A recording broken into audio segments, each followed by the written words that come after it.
All right, we are now live. Great day, everybody. Welcome to another incredible episode of Seeds of Abundance. I'm extremely excited to be here. It's Matthew Britt coming at you from beautiful Ottawa, Ontario today. The sun is out. Exciting things going on in our world.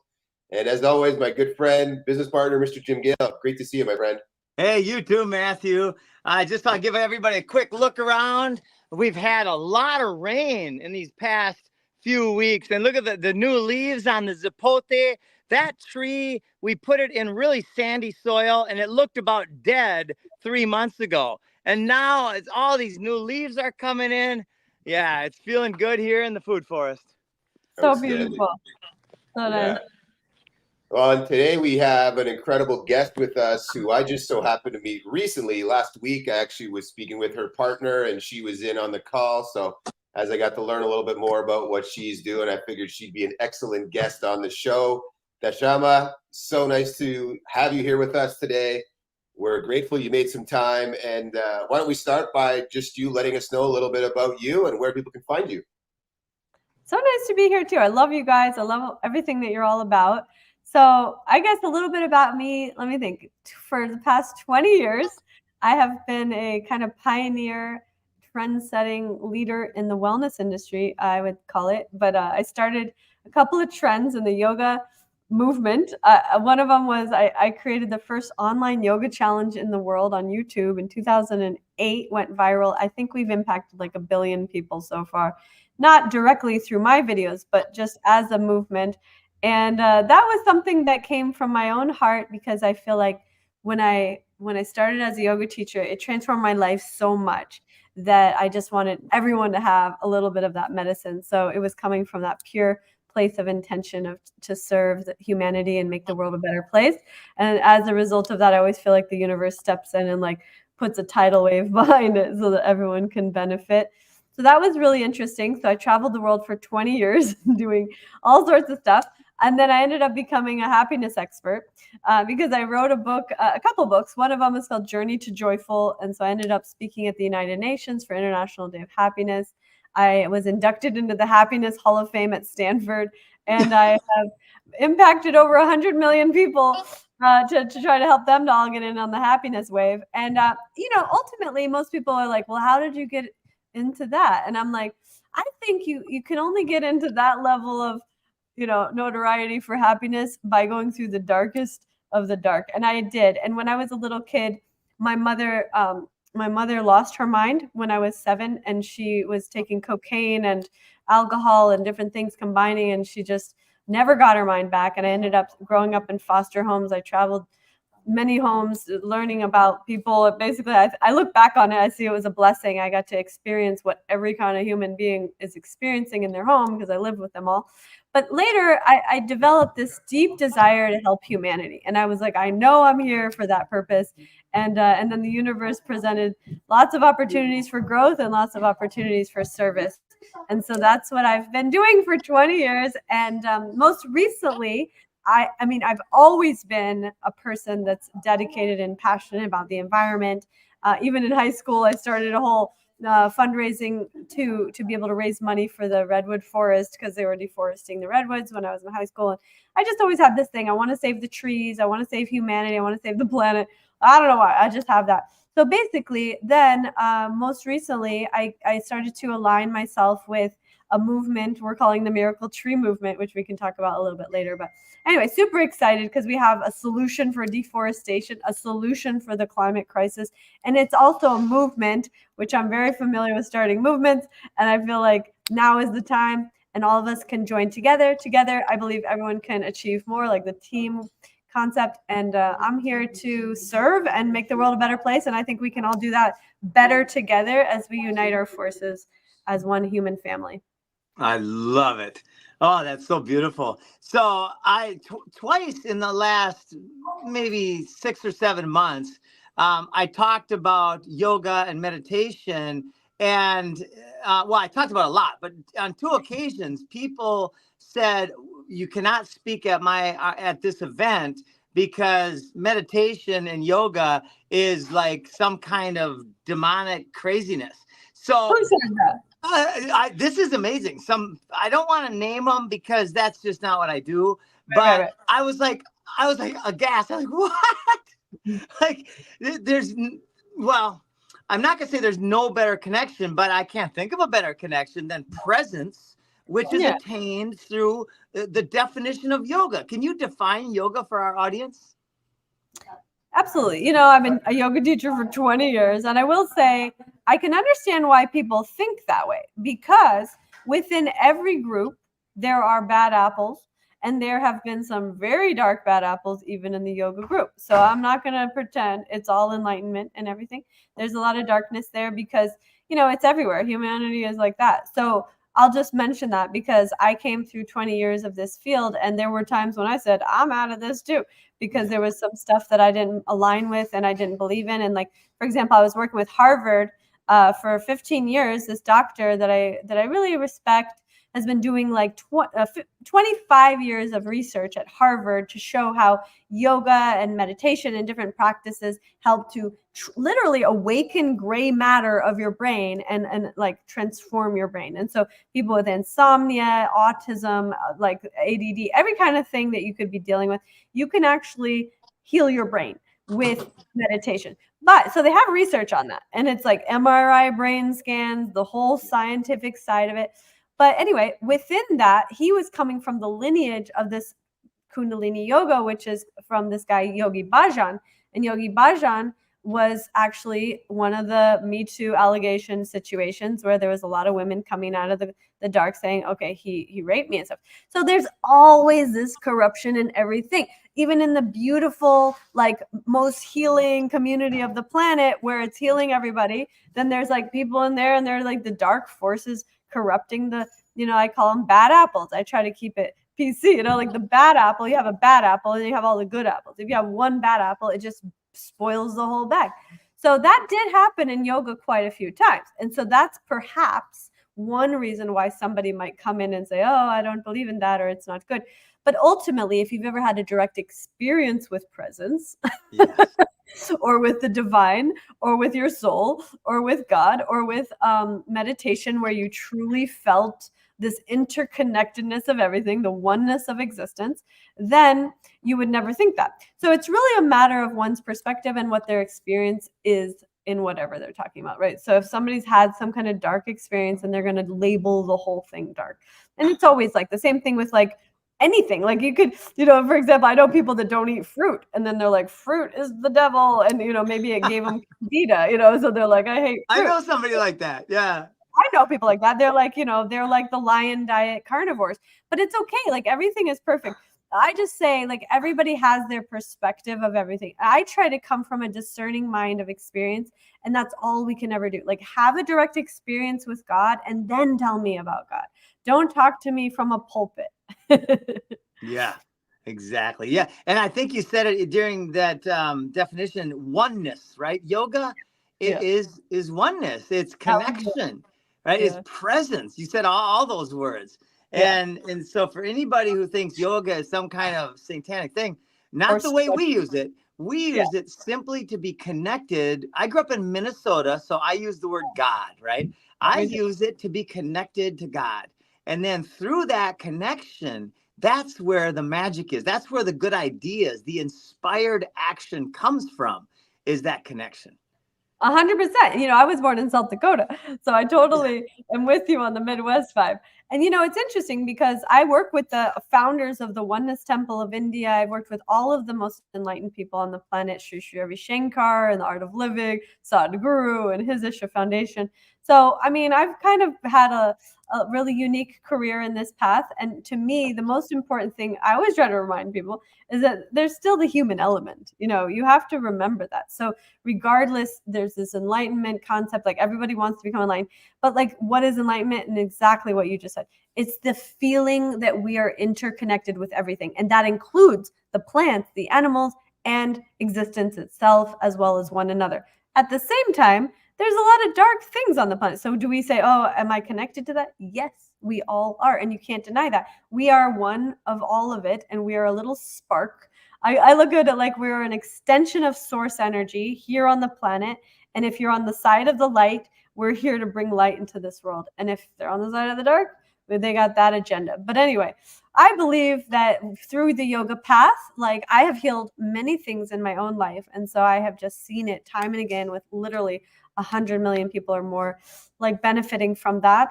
And so, you know, it's not for everybody, I guess, but I mean, for 1 billion people so far, it's doing a lot of good. Yeah. Oh, it's incredible. Matthew, I read it in your bio that you had scoliosis after a car accident, and that yoga helped you heal that. Can you go through a little bit of that journey?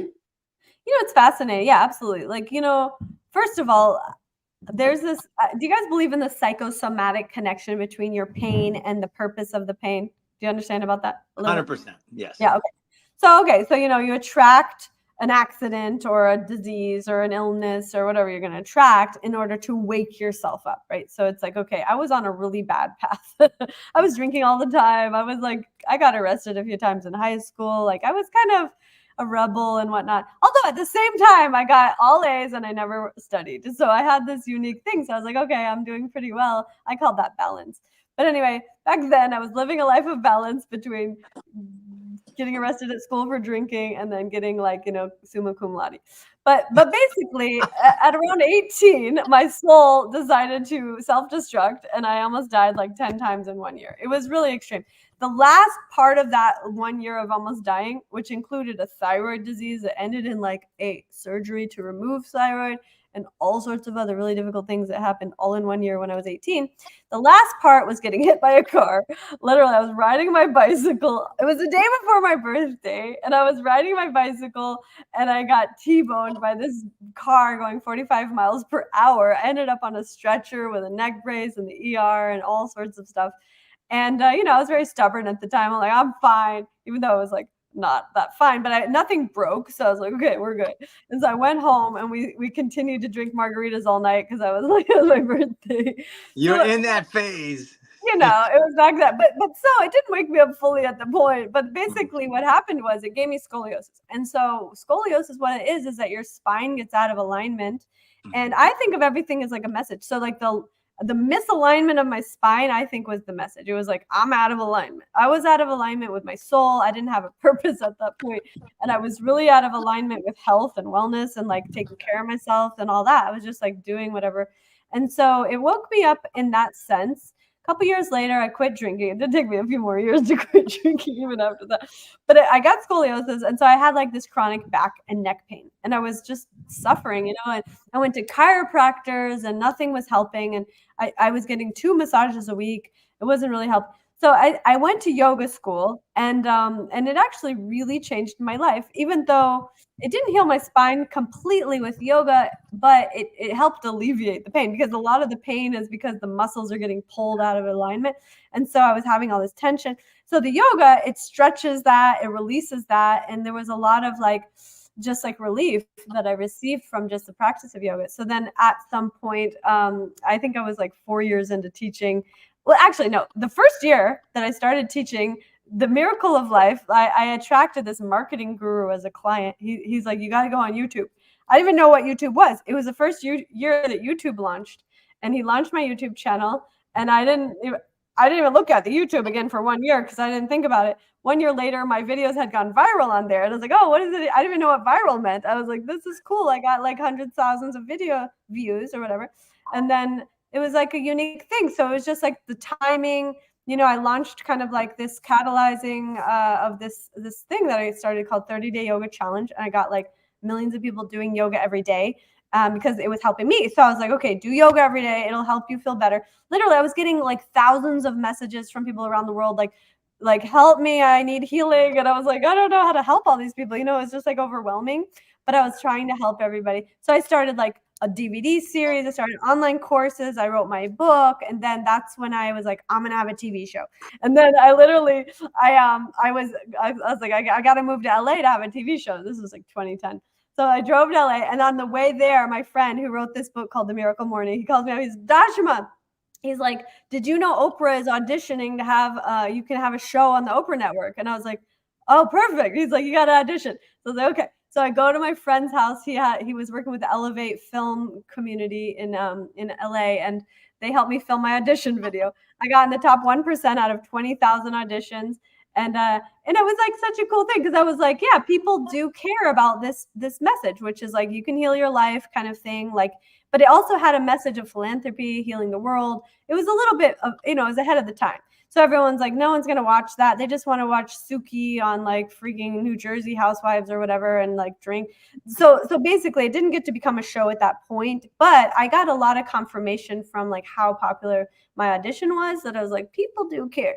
And so anyway, I kind of launched this like traveling movement. Like for about 15 years after that, I traveled the world teaching, and I was a professional paddleboard yoga athlete. I launched a whole line of paddle boards, and I started a movement like people doing yoga on paddle boards. And actually I did a whole thing called Be the Change, where we were trying to solve the plastic pollution in the ocean for 5 years. And so basically I traveled the world for all these years doing that.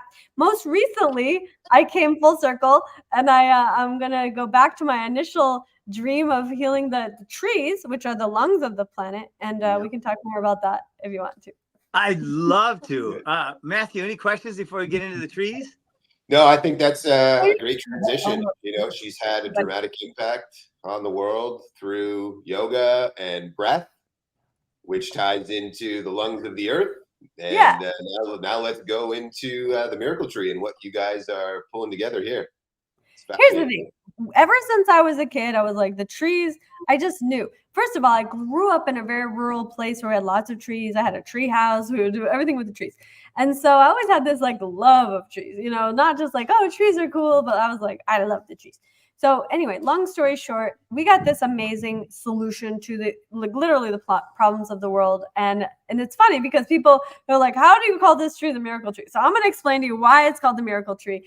Okay, so our friend Paul, or I'll just say this guy that we know, I don't want to go into his thing because I don't want anybody messing with Paul because he's an inventor of the most amazing things. And a lot of times inventors get, messed with. So we want to keep him protected. But basically, Paul is a genius and he invents stuff. But basically, he invented this tree where he has taken the best of all these amazing trees and kind of put them together. And then he's blasting the roots with scalar frequencies and all sorts of like different types of energy that makes them grow literally to full size in 3 years instead of 15 to 20. So it's like almost like a bamboo, but it's a full tree. It's like a oak tree almost, it's like that kind of tree, but it's so beautiful. It literally looks like a Japanese cherry blossom. It has these purple and pink flowers. And then it's also the most remarkable thing about the tree, to be honest, is that if you cut the tree down for lumber, you sell the lumber, then it grows itself back out of its own stump. So you never have to replant it. That's why this is literally a solution for the climate crisis and for deforestation, because all these forests keep burning, and that's because of different reasons. But basically the forest burns down. This tree grows itself back every time, and it's amazing. And the other thing that's so amazing is that it basically can grow almost anywhere, except for it can't grow under 45 degrees, like negative 45. But basically it even like refortifies the nutrition of the soil by virtue of how it grows. And then it's like 5 times lighter than normal wood. So they call it the aluminum of wood because it's lighter, but it's actually harder. So it's like more durable, it's waterproof, bug resistant, and it literally, if you have bees, you can grow up to 100 liters of honey per acre with that. And a lot of people who understand about plants and animals know that the bees are like the quintessential thing of the planet. There's this whole movement, save the bees, because if you don't save the bees, the whole planet will die. And literally this is a part of the solution of that. So it solves the bees, the lumber, and all of the deforestation, and then the trees are the lungs of the planet. These trees sequester 11 times more carbon than a normal tree and produce 6 to 11 times as much oxygen per tree because the leaves are exceptionally big and they grow fast. So it's like this miracle tree. You see what I mean? So it's just like the never-ending epicness. And also the actual bark of the tree is medicinal, and it's more anti-inflammatory than turmeric. So you can use the bark for medicine. The flowers produce honey. The tree itself produces lumber. You can use it for pellets for wood burning, electricity, and then the ashes from that can be used for graphene. So it's literally like 1,000 different things that you can do with these miracle trees, and they grow so fast and they regenerate themselves. So we're on a mission to get these miracle trees to as many people and as many farms and as much land to get them growing as we can, because this is going to solve so many problems on Earth with the deforestation, and like we said, it's like the lungs of the planet. So, we need oxygen to breathe. So it solves so many things. Wow, that's fascinating. So Paul has really been working on grafting, I guess, combining some of the best of different genes of trees and combining them together to create this thing. For 25 years, it's been in development. It's getting better all the time. So like a few years ago, let's say 5 years ago, the trees were growing to full size between 7 to 10 years. Now it's already down to 3 to 7. Literally, they're getting better all the time because they just keep blasting the roots with the frequencies, and that's what makes them grow. That's amazing. Am I back? I cut out for a second there. Yeah, you're back, and your signal's better. Yeah, okay. You're back. Oh, good. So as a permaculturalist, right, as somebody who likes to observe and interact with the natural system and who realizes that nature has infinite wisdom, right? Yeah. There are a million questions that come to mind that need to be asked about these trees. Now, I've spoken to Paul, and it feels like there is something absolutely miraculous, divine, beautiful here. And at the same time, I want to make sure that we ask the right questions. So one of the questions I asked is, can this tree become invasive? And the answer to that made me feel a lot better. Do you want to describe the answer to that, or should I? Oh, I love to. Yeah, I'm happy to. I mean, the cool thing is that it's not like a seedless watermelon. They've bred out the seed element. So they actually just plant the roots and the stem cells regenerate. So there's no seeds. So there's no chance of ever being invasive. There's no seeds. It's only being done through the root system. That's absolutely amazing. I would advocate for study on that, like Jurassic Park, life finds a way, right? So I think it's really important that and I'm going to be receiving some of these trees. I'm very excited to put those in the ground for multiple reasons. But my primary reason is to observe and interact with these trees and to put them on film and to really make sure that there's no unintended consequences, because this truly sounds like and like everything that sounds super good. Sometimes these things are true, sometimes they're not, and I think this one is. But I also advocate for making sure that when people get these trees, especially at the beginning, they really observe and interact with them to make sure that they're healing and helping the environment. Right? Here's the main thing that I want to emphasize with that. Number one, 25 years they've already been growing this. So this is not like, it's a test to see how it goes. They've been growing, they're in the ground, and they've been doing, so they have the research already in the ground, trees. And the other thing that I want to emphasize is that we're not really, like, you are an inside person, Jim. So you're getting the trees. We're not getting these trees to everybody. But what we are inviting people to be a founding member of the Miracle Tree Movement, and they can, offset their carbon footprint, come to our biohacking retreat, tree planting ceremony, and weekend retreat. And you can literally be a part of this, but we're not literally shipping these trees to people's houses. Like, this is not what we're doing. Only you, Jim, you got the special insider thing for that. But we're planting them on our land so that we grow them properly, so that we can make sure that everybody, gets what they want out of that. So basically, people can do two things. They can plant the trees. We're planted them for them already. They're already planted, and then they can offset their carbon footprint for literally just 7 trees. So 7 trees is the average amount of carbon that people are doing within a 5-year period. So every 5 years, you can offset your entire carbon footprint with these trees. But the other thing is, people who come to the founders event, they can also make money with this. So basically, whenever we cut the tree in 3 years or 5 years to sell the lumber, we're giving them 3x their investment back. So then they're going to make money. It's an investment, but they're also doing the carbon offset. But we're not we're not like inviting people to buy a tree and shipping trees around the world. Right. You're not going to have a 10,000 different tree locations in a we're not doing minute. that. We have 2,000 acres. We have 2,000 acres. We're going to plant on my partner's land, and then we're just doing our own land. We're going to go for 1 million trees, but we're just doing our own land because that's how we're going to be able to make sure that they get grown properly. You know, we don't just send them to people. Hey, here's a tree. And then, you know, it's not going to happen like that. You're very special. You're getting some trees shipped to you, but not everybody. Well, and I'm going to take good care.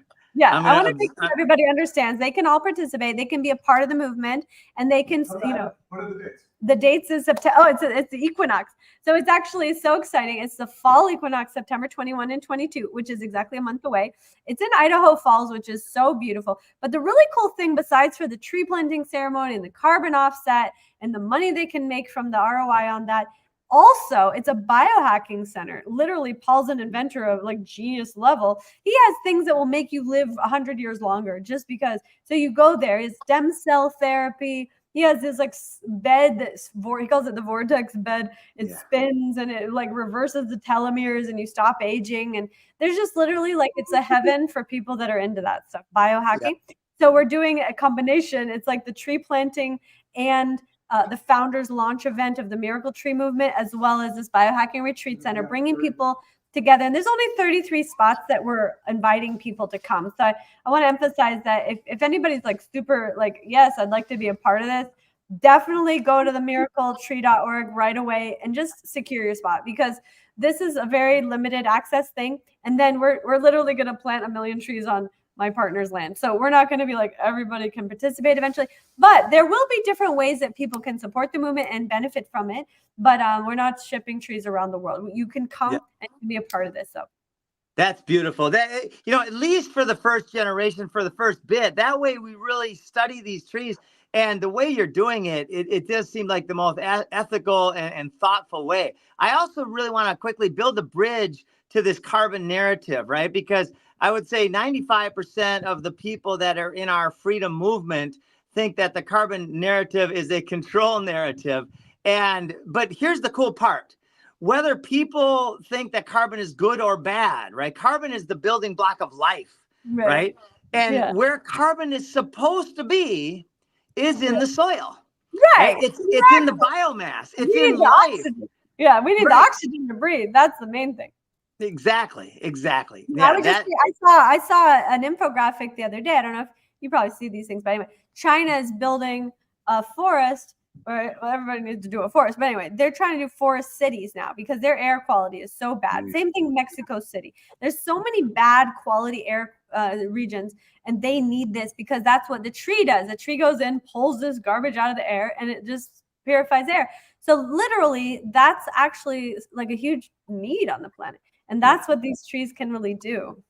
Yeah. Oh, it is a huge need. It's absolutely huge. That's what we're all about, is getting more trees in the ground. And yours produces lumber. It produces, for honey. It produces medicine. And then, of course, we add the food forest around there with 1,000 other different types of food and medicine producing trees. And then we've got peace on earth.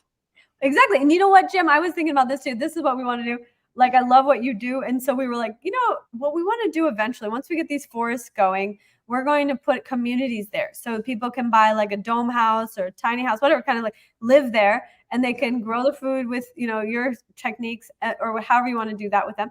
And then like communities, because I really believe, I've been a part of like community building for my whole life. And I'm like, that's what people yearn for. It's like to be a part of a like-minded, really good community where people support each other, love each other, and like enjoy life together in a nature environment, in a place where you have abundance in food and everything that you need is taken care of in that environment. And that's what we want to create with this too. So we're going to have the land, we're going to have the trees, you're going to have the forest with the food from you. And then we're going to have housing because we have these really cool geodesic domes that can be made out of the wood from the trees. And then it's just going to be so beautiful. But this is just the very, very beginning. That's why we're doing the founders event for people that are like, oh my God, that's my dream too. Like to come be a part of it and be like, all right, we're going to launch this. You can be a part of it. That's what it's all about, is community, and everybody can work together to make the world a better place. I love it. You nailed it. Community is the glue, right? Off-grid, decentralized food, water, energy is the foundation, and the community is the glue that holds the foundation really together. For sure. Yeah, I'm so It's so, excited. so fascinating how the carbon has been vilified, right, by the narrative, the global narrative of we have to limit carbon in the atmosphere because it is destroying and causing this global warming and all of these other things. When I can't even believe it, the percentage, the atmosphere is made up of many different things, right? It's not just carbon. There's nitrogen, there's oxygen, there's argon, there's water vapor, there's all kinds of other things in it. Carbon is 0.03% of the atmosphere. Yeah. So of all the different things that make up the atmosphere, carbon is 0.03%. And they're saying this is the one thing that we know is the basis of life, right? The more carbon we have, the greener life is on the planet. But it's also like, it's The devil. amazing how foolish we are believing these things that they tell us when it's such a microscopic amount of the whole atmosphere that they're determining is the thing that we need to now completely reverse and limit. Yeah, and good stuff. And the part that's most relevant to me is back a couple 100 years ago, 1,000 years ago, there was twice the carbon in the atmosphere, and we had more life on Earth. Yes. So we need more of these trees. It sounds like. Yes. Yes. Yeah. Okay. So this is how you get all the commies to become capitalists. Is kind of how we see it. So basically, a lot of people feel like it has to be one thing sacrificed for another. And like capitalism is actually the opposite. It's saying that we can all prosper by doing this together instead of like we all need to sacrifice, so there's two sides to that coin. And I feel like a lot of the green movement has been stuck in the dinosaur age a little bit because they're like, oh, we need to sacrifice instead of like, hey, let's all prosper together and make this movement. So basically, I think that what we want to do is we want to convert as many people that are in the old school mentality, which commies is kind of this kind of layman's terms, but basically the old school mentality of, we need to just stop having carbon. Everyone needs to take a 2-second shower and drive a Tesla. That's going to help the world. And the truth is, first of all, Tesla's powered by fossil fuels. Like the whole greenwashing thing is really annoying. And I'm just like sick of that. And I don't hold back on when I speak. I just tell the truth. Like everybody knows it's just annoying. Like we don't want to see any more greenwashing. I traveled the world for 5 years as a professional yoga paddleboarder, and I was promoting plastic, getting the plastic out of the ocean on a plastic paddleboard. And I couldn't. And then I said, I can't do this anymore because it just is such a contradiction. And I think that that's happening in every single sector where people are like, we got to, get the carbon out of the air. So we're going to drive a Tesla, but the Tesla's powered by the fossil fuel. And it's like, wait a minute. Why doesn't anybody see this situation like for what it is? Call a spade a spade. We don't have to be in a delusion. We can actually act in truth and actually like make a change if we're intelligent. And that's what we're all about. So I feel like this is the intelligent change that the world is ready for, and for intelligent people that are ready to make that kind of change and take a stand for that and to prosper in the journey in that direction instead of like try to, be a martyr for some like greenwashing bullshit. And enjoy it. It's so much fun. Right? I did a video just last week where I said, okay, if you could have $100 million condo, the fanciest condo on the top floor, and you had to live there, or you had to live in the food forest, which one would you choose? Well, of course, everybody said, I'd rather live in the food forest, right? It'd be better. And I'm not saying it's not great to have both, right? It's great to be able to go to the condo for the weekend and have fun there. But man, there's something absolutely divine about walking outside and having your feet on the ground and then just eating from the trees all over the place. Those dangerous fruits. I loved what you said earlier, Jim, when you spoke about I always just say the infinite intelligence of nature. It literally is divine. And I think that anybody who can connect to the infinite divine intelligence of Mother Nature could never like go back, you like you're saying condo. I lived in those condos. They're so void of prana. The energy is just blocked. And then you're in an EMF tower basically. And it's just like not good for your frequency. And that's why so many people get sick, diseases, cancers.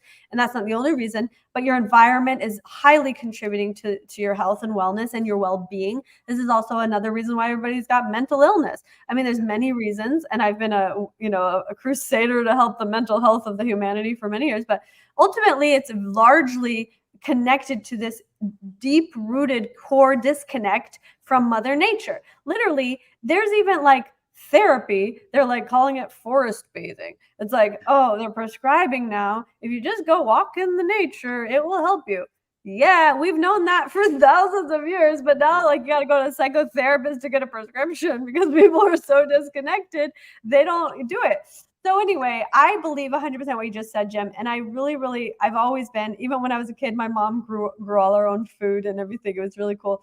So I always had this relationship to Mother Nature, but my observation of humanity is that it becomes more and more disconnected.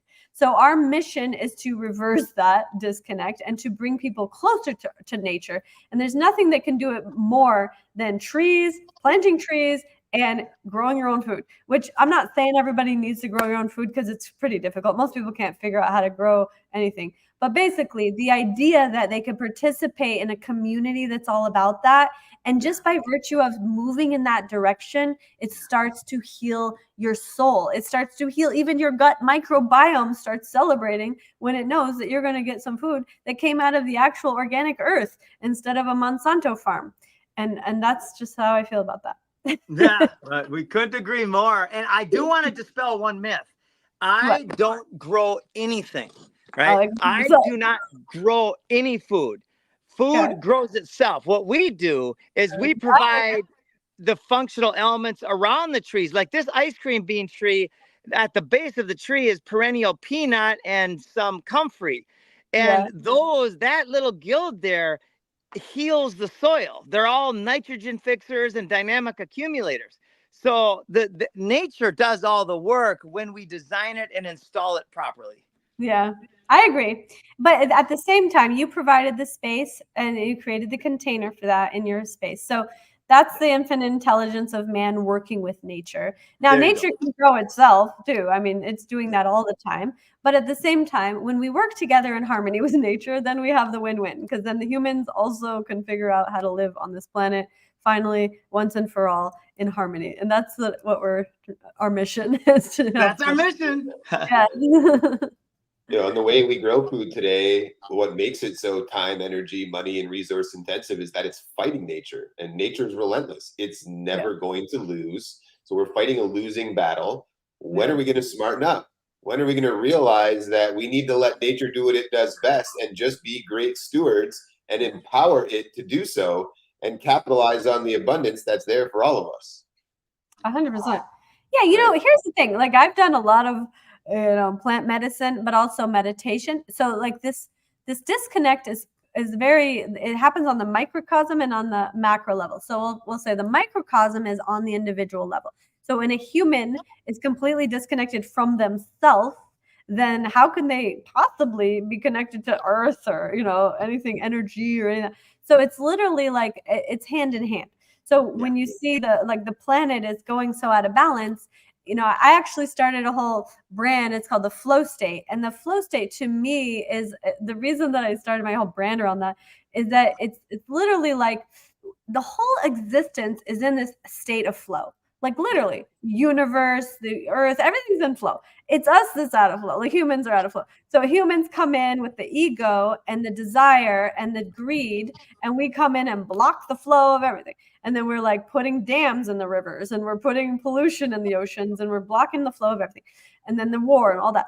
But basically, to return to the harmony, we'll call it, return to what they would call in Taoism, the kind of like the nothingness, the Zen, whatever. I call that the flow state, the oneness.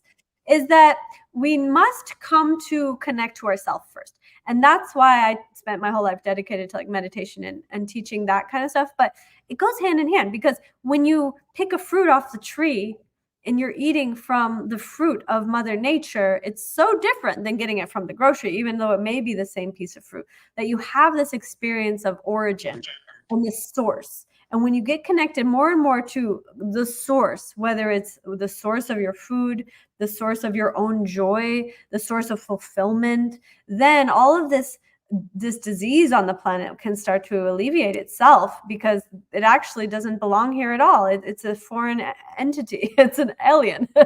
Anxiety, depression, that doesn't belong here. All of these diseases and problems. It's literally just the soul telling the humans, you're out of connection, you're out of balance, and to return to source. And so, yeah, through this, I hope that we can help more people to feel that and to want to be a part of that and to spread that as a movement. That's beautiful. That's what we are all here to do. It's ultimately, there's one source of all wisdom, all intelligence, all consciousness, all awareness. And when we tap into that, then we start having similar thoughts. And that's what's happening. This is the apocalypse, which means lifting the veil, right? This is the ascension of human consciousness, the great awakening happening now. And it's happening throughout the planet. So, I mean, I see such an epic and beautiful future. We're going to be traveling the stars in our generation. Like in the next 20 or 30 years, it's going to be normal, because we're going to we're going to rise above the war narrative and the hate and the divide and the suffering. There's going to be kind of a bumpy road between now and then, and it might be really bumpy, right? But the more we can stand up with the energy, the frequency of faith and courage and joy and love and service, like you keep using that word service, the more we do that, the faster we get to that next phase, which is going to be so much fun. 100%. And you know, one thing that I learned over my life is, because a lot of people, they see all the dark stuff going on. They're like, oh, this one lady the other day, she tried to tell me, because I'm very optimistic. I'm like, I think humanity is awakening and it's getting better all the time. And she's like, I don't see that. She's like, I see it's getting worse. And her mindset was coming from the lens of just looking at what is it, like in the media especially. And I was like, well, they always say the darkest hour is the hour just before the dawn, and so we're in the darkest hour. And so we can't forget that. Like, it's one thing to, like, you and I, Jim, I can feel you, like we're already on the other side of that. We're like looking back, like, come on guys, we're over here. So like, okay, but the large part of humanity is in the dark hour. We call it the dark night of the soul. We could call it dark night of humanity. It's in the dark hour right now. And I'm not going to put a sugar coating on that. It's clear, but not everybody. So if you have 6 billion or 8 billion people on the earth, and then, like, let's say 99.9% of them are going through that. So it's like, okay, have a little bit of compassion, empathy, or whatever. But ultimately, we know where we're going. And as a visionary, if you can see 100 years or 20, like you just said, 30 years from now, that we know where we're going. We know what it looks like on the other side, where it's 5D and people are like tapped in. Now you have to go through the dark night. I have seen, because I've been a healer for my whole life, I have seen so many people, including myself, go through a dark night of the soul, come out stronger, more powerful, more connected, more full of light. And literally, that's the way that humans have organized ourselves to grow, is like go through the darkest stuff and then like come out and be better and grow and more light and more connection to source. And so it's like this kind of, I always looked at it like this kind of like ebb and flow, or you could say it's like a contraction and an expansion. So we're in a contraction moment on humanity, where like everybody's really like in this dark moment, but it's like always at the other side of contraction is expansion. And that's how the universe breathes itself. It's literally contraction, expansion. So it's the same as the stock market, it goes up and down and up and down. It can't be like always up. And it's not just in a flat line. It's got to go this up and down. And that's how we experience contrast. That's how we experience growth. That's how we expand. So ultimately, when people look out and see the wars, because I've been a part of, one of my good friends has a nonprofit global empowerment mission. They're bringing $200 million of aid to the war in Gaza and Ukraine. And, there's a lot of dark stuff on the earth, and I'm not going to pretend that it's not. But at the same time, there are certain key power people that are holding the torch of humanity to be able to see that, no, this is not where we end up. This is just that moment in time, the dark ages or whatever. And then we're moved through that. And then we get to the Renaissance. And it's been like that from the dawn of humanity, contraction, expansion. And you can't discredit the contraction periods, because even like you're going to have birth, you got to do that in order to like get the baby out. Like it's like that. Humanity is rebirthing itself. You know, the word Renaissance literally translates as means rebirth. So I really think we're moving into a Renaissance on Earth. Oh, I got the chills. My partners use that term a lot when we talk about what we're here to do, is to do everything in our combined, loving, joyful, service-oriented power to catalyze a shift that leads to, you know, faster renaissance, faster awakening, right? And I also will say that there's more learning. More people have learned stuff through the suffering, right? Because you use the word contrast. Contrast and friction creates asking new questions. It compels us to say, oh my God, that wasn't working. How can I do better, right? It just breaks down the ego barriers. 100%. And that's the thing. I think everybody, like, somehow in the delusion of the humanity, they go, man, we should just be happy. And somewhere along the way, somebody said that once, which is the purpose of life is to be happy. And I want to say, because I'm a happiness expert, I don't think that that's actually the purpose of life. But one thing that we can master is to learn how to find joy even in the darkest moments. That, yes. But not the purpose of all life is just to be happy. No, actually, we're here to grow, and we only grow through darkness. But if you can smile and laugh through that, then you're winning. Then you're a master. So that's what I always like to emphasize, because I think, you know, I was a happiness expert my whole career, and then people get confused by that because they think that means you're always happy. But to me, the only mastery of that is that you can find the joy even in the darkness. Yeah.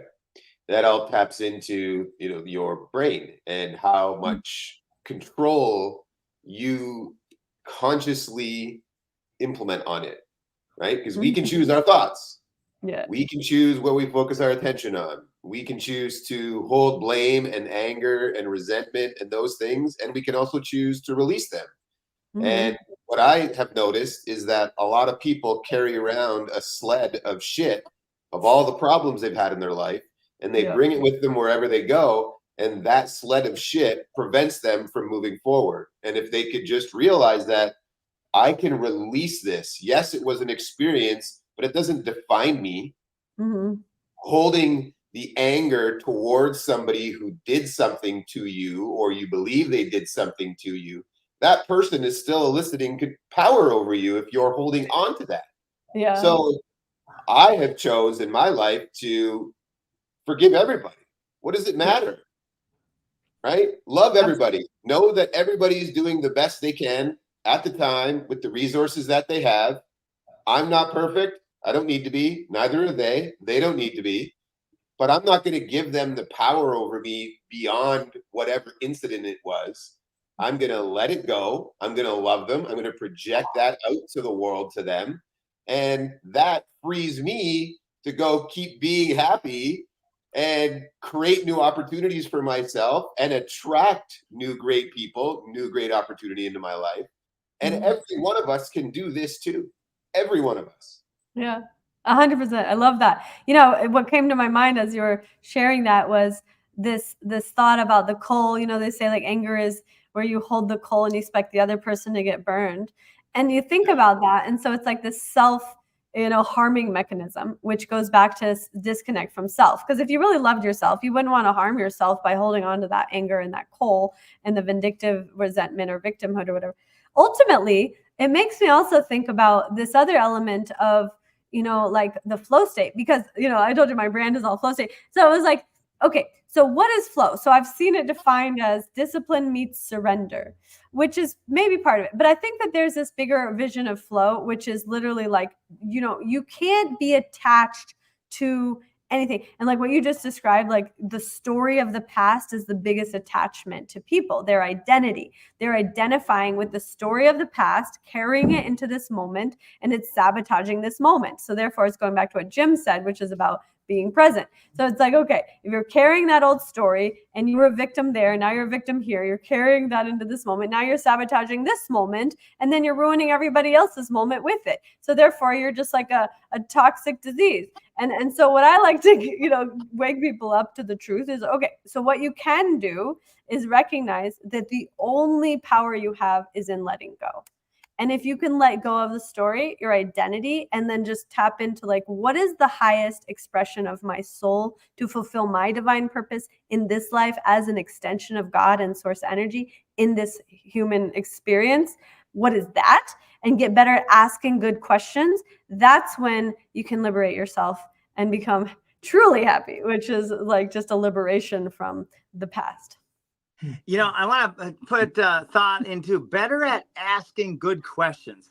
That is so important, right? This idea of affirmations, fine. Affirmations are okay. But when we ask a new question that leads us intentionally to a better life, please share more about asking good questions. Number one, I'll tell you one thing. When I changed my life, when I had that car accident, and I got really depressed for like a year. I won't go into the whole story, but it was about actually what happened. I won't go into it. Okay, so that's a funny part of the story. I got really depressed around 23 years old. I was so depressed because I was working a corporate job at that time. And I was like, this cannot be the end of my life. So I started to ask myself questions, because after being depressed for a while, you have to just figure out, how do I get out of this? So I asked myself, okay, what would I do if money was no object? So it wasn't about money. What would I do with my energy, my time, my life that could bring me joy? And most people don't know what brings them joy because they're just doing the motions of life. It's like a rat race thing. So basically, as I asked that question, I started to know myself more. And that was the starting point of really understanding that the power of questions to yourself, also to other people, but like literally asking yourself good enough questions that it can like catalyze the awakening of your own consciousness into a new direction. Because otherwise you stay stuck and you stay in the old pattern and the old program and the old identity. So it's like, okay, this is my favorite question that I have these days, which is like, what is the highest timeline for me right now? And like just doing that instead of like, oh, I got to go through these steps. And maybe it's like 20 years of steps. Oh, because like, okay, well, you could do all that, or you could just go to the highest timeline. So it's like, what would that be? And asking that is the catalyst to like quantum leaping to a different reality for oneself that's more in alignment with their joy, happiness, and like abundance or whatever they're trying to get. So in that sense, that kind of question is like life-changing. And like most people don't know how to like where to get the question. So I'm giving it to you for free today. You can take my question. It's not trademarked. I love it. Ask this question and then keep asking until you get the answer. And the only way to get the answer is to literally get quiet. And that's why I taught meditation for my whole life. Get quiet enough that you can hear the answer. Yes. This is a big problem. People are there's so much noise that they can't hear the answer. Distractions, and they're addicted to stuff. And it's like always time is being filled with a lot of external stimulation. So you don't hear the voice inside. But if you don't even ask, then you're already blocked. But like if you ask, now the next step is you have to get quiet enough inside to hear the answer. And then the other thing I like to teach people, which I love, is how to listen to the voice internally through feeling. Because I spent my whole life, I'm a very sensitive, empathic HSP, if you know what that is, highly sensitive person. So I had this I thought it was a detriment, but I later learned it was a superpower when I got understanding of it. So basically, you have this sensitivity. Now, most people don't know how to know what to do in life. So they just try to do things and they bump around and they get into a lot of messes. But if you can ask your higher self, which is God in you, if you say, okay, let me ask a question. It has to be a yes or no question. You guys want to try it with me? You don't have to say it out loud. Yeah. Think of a question that you have. It has to be a yes or no answer to the question. Here's just as an example. I'll give an easy one. I'm here in New York, and then I'm going to go to the Hamptons because my cousin's wedding. So if I was going to say, should I go to the Hamptons for my cousin's wedding? That's a yes or no, right? So you have to just ask that. It's got to be yes or no. So you close your eyes, you take a few breaths, you relax yourself, and then you ask the question. Has to be yes or no answer, and then sit with it. Okay, for literally should take less than 5 to 10 seconds. It's not a long thing. And then if it's yes, then you will feel this expansive, loving, presence inside your heart, your mind, and the upper energy centers will feel like a yes. If it's no, it'll immediately feel a sinking contraction. That's it. It's the whole thing. So if people can tap into that, then they can make better decisions. And this is also a big thing. So learning the good questions, asking the self, listening, then taking action. And if you don't do that last part, that's where everybody gets tripped up, because they know what they need to do and they don't do it. Then 20 years later, they're like, oh, I know my friend told me to get into Bitcoin 20 years ago. I didn't do it when it was 85 cents. Now they're kicking themselves like everybody. The point is, listen and then take the action. And even if you're afraid, even if you're like, I don't know if it's a good idea, you know it's a good idea because the answer was yes. And the soul never lies. It will never steer you down the wrong path. Yeah. Awesome. That is a beautiful question to ask, and it goes along with so many things that I practice as well. Gosh, I just want to thank you so much for all the love and energy and wisdom that you're sharing with humanity. It's profound and it's beautiful.